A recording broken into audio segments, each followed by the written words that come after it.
Start fresh. Sorry, dude. No, you're good.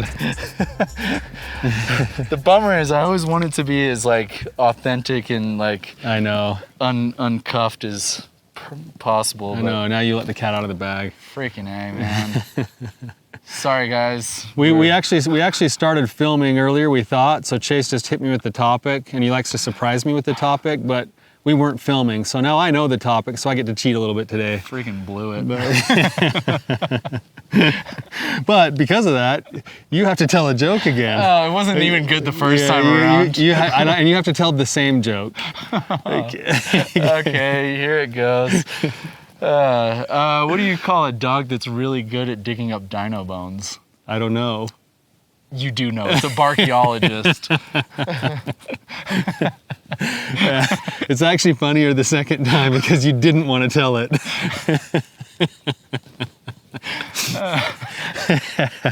That is good, man. That's good. That's good. And you also have to do what you did in the last one we were filming because it's just good to see. Like, zip your coat down and show everyone what you look like. All right, there it is. He looks like Tender Heart Bear.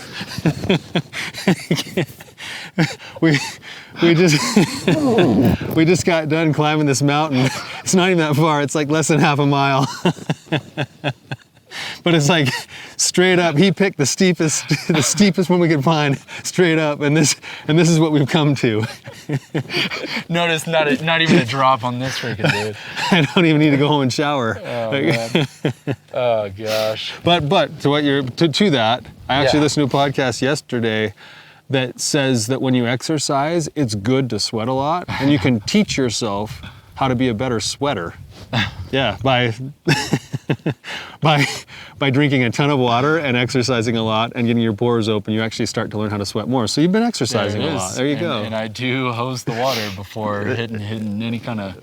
And I can't wait for you to do the Care Bear stare. Oh gosh, I'll hit you with it someday. Just wait for it. Yeah.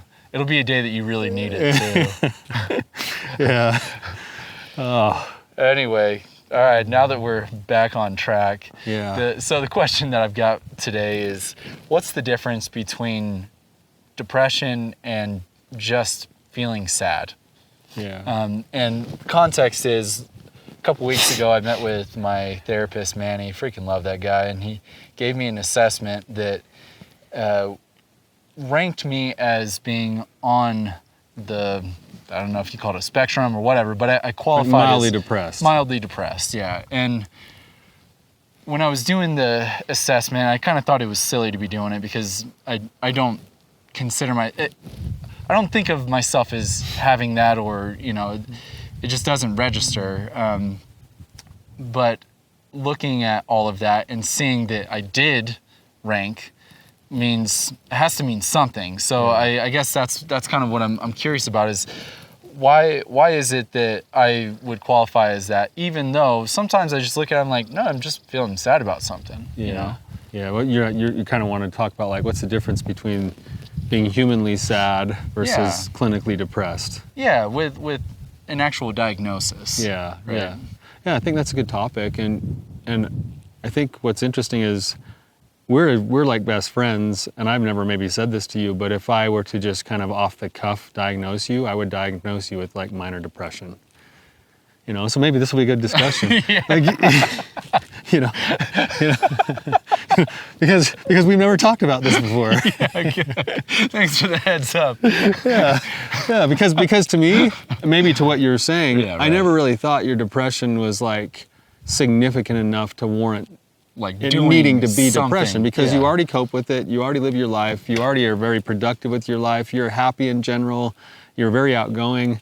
And I sometimes wonder with like a guy with a personality like yours, it's kind of like my daughter Lexi's this way too. You're so bright, bubbly, social, outgoing. It's almost like a lot of times a person with that kind of personality has the curse of the internal story that's sort of got a little bit of introspection, heaviness, like that doesn't ever really get addressed because on the outside it always looks happy. You know? Right, yeah. And so that's kind of, you've always struck me as the same as kind of my daughter Lexi that way too, because she does have some depression as well. And I probably passed it on to her because I know I have some clinical depression. So the first thing I want to maybe start with, just the thought that I had as you're talking, is that what most people think of when they hear the term depression, they hear a label. They hear like, oh, I'm mentally ill, or I'm sick or something. And the truth is that it's much like the same thing as like suicidal ideation for the world. Everyone goes, oh no, they're suicidal. Like that person's suicidal, the truth is that most human beings at some point in their life will have those kinds of thoughts or feelings from time to time. Where it becomes significant is when it starts to have an impact on your life, on the day-to-day functioning, or with suicidality, the actual risk of harm to self, or with depression, I think where it starts to become clinical is when it starts to impair parts of your life to the point that you need to take notice and say, hey, there's something wrong here. There needs to be something done about it. So for instance, in high school, I became severely depressed. And what I mean by that is if you looked at like the symptomology, some of the symptoms that you look at with depression, and maybe you can reference what Manny found in your assessment a little bit: sleep loss or too much sleep, appetite loss or too much appetite, loss of, both. We were talking yesterday about my eating disorder. Not that it's a disorder, but it's just like overeating. Yeah, the overeating thing. And, I don't know, a lot of us do that because it's an emotional coping thing for our depression or anxiety, right? But then you lose interest. Like what things that used to be like passionate for you or exciting for you, hobbies, interests, work, whatever it is, you lose interest, you lose desire, you don't want to do any of those things, you feel lethargic, you get no energy, and then of course you start to feel like they call it the blues, right? You start to feel down, you start to feel sad, you start to feel heavy. Sometimes there's physical symptoms of like heaviness inside your chest or fogginess in the head, all of those things, right? So in high school, I became severely depressed to where I'd come home, lay on the couch every day, and I would turn on 2 songs on repeat. Bad songs. Like it's almost like I wanted to stay depressed. I would turn on Alice in Chains' "Take Me Home," and then right after that, I'd follow it up with a heavy dose of REM, "Everybody Hurts." Just like lay on the couch and be like, my life sucks. Like I don't want to do anything. I don't know why I can't get myself moving. And I was bad. Like it got so bad that I got like to the point where I was suicidal. Like I wanted to take my own life. And, and my mom kind of knew something was going on. And my buddies would come over to the house and they would like drag me off of the couch and throw me in the car and take me up the canyon. And we'd do like hikes or campfires or anything that we'd do, play video games, whatever, just try to get me social. And my mom would just like thank them every day for coming and dragging me out, but I just could not get myself to move, right? That's like significant clinical depression. And it lasted for almost a whole school year. Yours is maybe more on that lower end where you'd be closer to like a diagnosis of maybe dysthymia, which is like a low grade depression that's pretty constant. It often has to do with the thyroid, which is why it's called that. But then in the mix of all of that, there's just some days you have bad stuff happen. Yesterday for us was a pretty heavy day. Like we had some things go on that were kind of heavy. I felt depressed yesterday. And what I mean by that is my clinical depression. I got kind of the fuzz behind my eyes again. I got the heaviness and cloud in my head. My shoulders were tucked in. I think I even told you at one point I had a cancellation, and I'm like, I'm gonna go take a nap. It wasn't because I was like tired. Well, my body felt tired. I just think I just wanted to check out for an hour, right? And that to me is like a normal part of my life sometimes that I think is part of the low-grade depression that I just sort of manage. But anybody on a given day might also just have a day like that and go, I don't want to get up today. It's like the Dr. Seuss book. I'm not getting up today because I want to stay in my bed all day and hide under the covers. And, like everybody has a day like that from time to time, and it doesn't necessarily make them clinically depressed. Right. Okay, so I guess that I still do have some curiosity, like even about the So the assessment that we did, I maybe it's like a PHQ-9 or something. I don't know if that sounds right, but the way that the questions were formed, it was like, does it happen 0 days in the past 2 months or past 2 weeks or something like that? Does it happen several days? Does it happen, Almost whatever? every day. Almost every day, almost daily. But there wasn't like it doesn't happen several days, but it happens 1 day. Could I get like a half point, kind of thing? Like, and I think that's you didn't know how to rate it on the scale? Exactly. So I had some struggle there, even with just the diagnostic tool itself. But it almost doesn't matter. If it's something that you would recognize in me, then I would say, yeah, it's probably qualified. But I still have kind of this curiosity about like, what is it that is just sadness? Like, it has almost nothing to do with depression.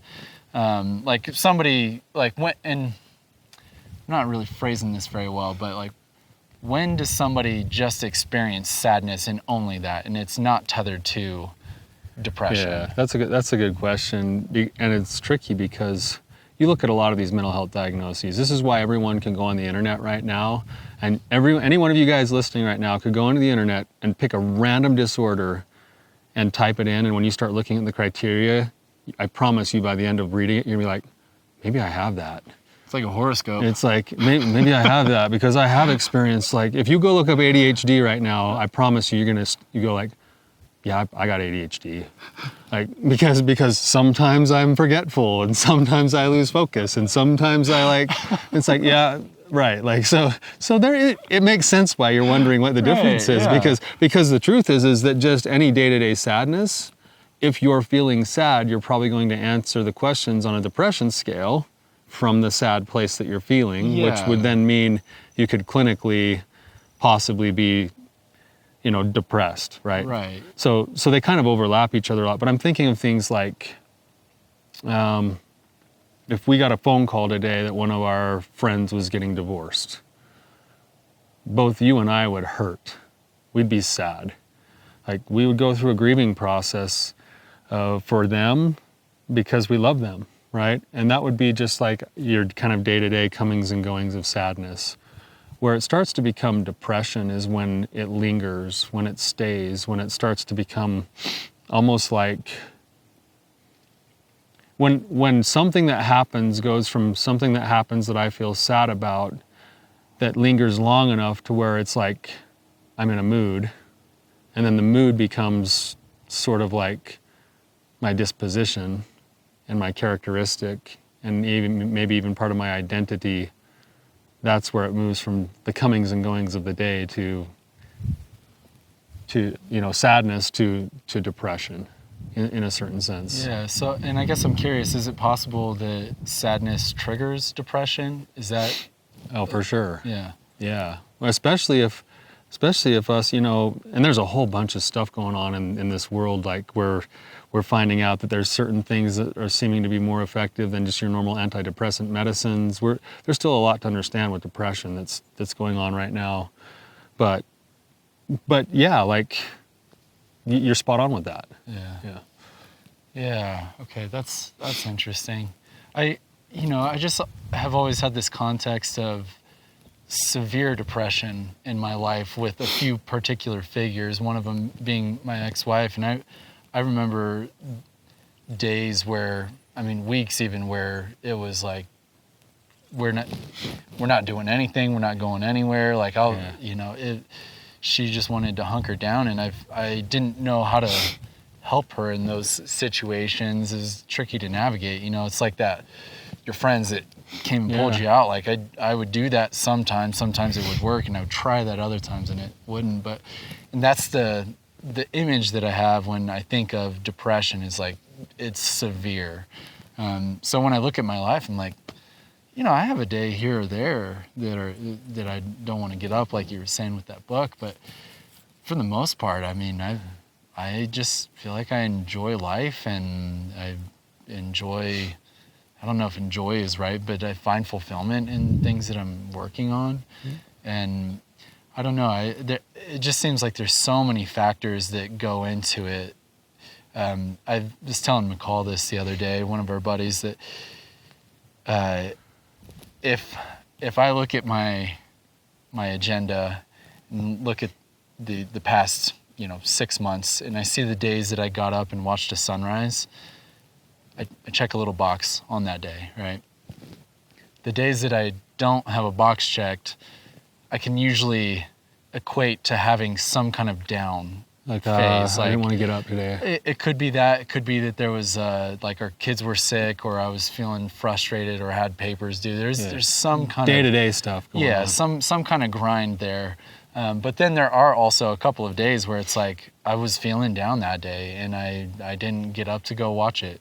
Yeah. And there's this association with certain activities in my life, and I'm curious about with your experience, what are the things that have helped you to abate your own depression, and where are you at with that? Yeah. Well, I mean, for me personally, it's funny because my personal answer is going to line up right in order with what, as a therapist, you'd prescribe somebody to do with depression. Oh yeah. That's what's so interesting about like something like depression is, I honestly believe this too, that like with medicine's one of the tools that some people use and find beneficial, but medicine is just one tool. And in many cases, I view it as a tool that needs to be added to a broader toolbox. And when you look at depression, pretty much all the things that you don't want to do, that's part of the solution. It's like, Exercise? It's like really good exercise. Hard, strenuous exercise is great for the mind. It's great for depression. Proper nutrition, eating the right kinds of foods, less processed foods, less sugars, more color of the rainbow kinds of vegetables, really good for depression.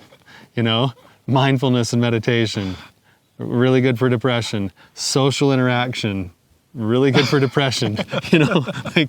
It's like for me, and what I've found to manage my depression, this is kind of how I view it. This is for myself. And again, mine's probably much more lower grade than a lot of other people. So it's easier for me to get moving than other people sometimes have. But when I wake up in a day and I feel it behind my eyes, I feel it kind of in my body, like, oh, I don't want to even get out of bed today. I'll even be sitting at work and can kind of feel it like just there, like a cloud. But I know, just like you said, if I get up and follow my normal routine, which is get out of the house with my dog River, get up in the mountains, get my heart pumping, get some fresh air, get nature flowing into my body, kind of changing those brain waves for me. Sometimes some extra connection with other people. I listen to something uplifting, sometimes spiritual, sometimes like educational. And then what I do right now is I'm actually on kind of an intermittent fasting program, so I don't actually eat in the mornings. But I found that actually kind of helps me too. Yeah. So that's kind of the regimen. And what's funny is on a depressed day, it a lot of times doesn't necessarily like pull me out and go like, oh, I'm not depressed anymore. What it does is it prevents me from sinking further. So I can now go and function, get through my day. It's going to be a little bit heavy, maybe a little bit foggy, but I can be totally productive and still be happy through the day on a certain level, even though it's kind of there. Whereas if I don't do all of those things, then I run the risk of spiraling even further in the next days, and then it's harder to climb out of the hole. Man, I think that's actually a pretty significant point that a lot of people miss. It's so easy to look at where you're at and say, I just want to be happier. I just want to feel better. Yeah. And that's not necessarily a guaranteed outcome when you're putting these tools to use. That's part of why it's hard to be motivated when you know, like when I wake up and I know that this hike we just did that just got you sweating and my head like blowing out with like, oh, this feels so good. Endorphins are pumping, dopamine's flowing. Like when you wake up and know that hike we just did is going to get you to like baseline and be like, I can get through my day today. Like it's hard to want to do that, but it's so important because the truth is that I happen to have to accept that this is part of how I have to manage life sometimes. Yeah. And I might as well decrease my suffering as much as possible and increase my joy as much as possible, even if today it's keeping it at baseline. you know. It reminds me of, I don't know who the originator of the thing is, but in the documentary Stutz about the therapist. Yeah. He's Jonah Hills. Yeah, Jonah Hills.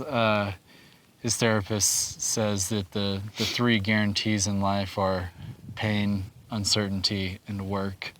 Yeah. So Pain, uncertainty, and work. That's life. It just doesn't matter if you're depressed or not. It's like those three things will be there are no matter required. what. Yeah. So Yeah. it is kind of nice whenever you put in the effort and you get some kind of payout. When you do though. get the payout, it feels great. And in some ways, this is what I would say to someone who's maybe struggles with depression the way that I do, is that if you get in the habit of doing it on the days where it just gets you through survival, on the days when you actually do get that real boost, it's even more glorious. You know, so in some ways it's you have something to balance it off of, and then there's even more gratitude, where like today is one of those days for me. I'm not feeling all that depressed like I was yesterday. I'm actually feeling pretty good. So we got to the top of this and I'm feeling great.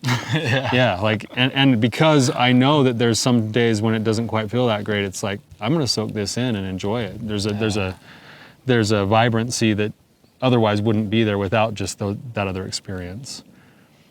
So That's so tough. So I guess I'm curious about too the prevalence of depression and its the frequency of diagnosis. In your eyes, is it something that's overdiagnosed, or is it that the label doesn't even necessarily matter as much as I kind of think that it's weird because there's kind of two schools of thought. I actually think that for some people getting the diagnosis is like, oh, that makes sense. I can do something, I can learn to cope. Whereas other people, it's like that label actually buries them further. Like, yeah, I'm depressed. I'm just depressed, right?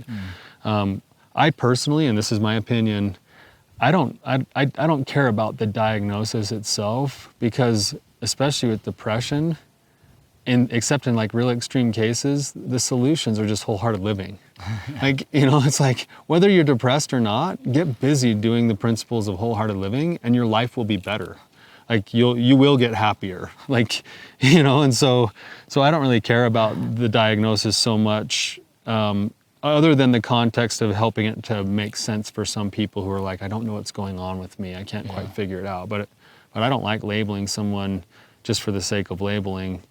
And I would say prevalence-wise, I think that there is actually a real kind of epidemic of depression in our world today, especially here, like for us in the United States. And it kind of makes sense why. Like, we live in a instant gratification kind of a world where we spend most of our time comparing our lives to everybody else's curated version of their lives. So we're always in constant comparison. We're always under stress because we live in a place that says you have to always keep working hard to get everything that you want. And unless you have everything you want, you're not good enough, because then your neighbors are better than you.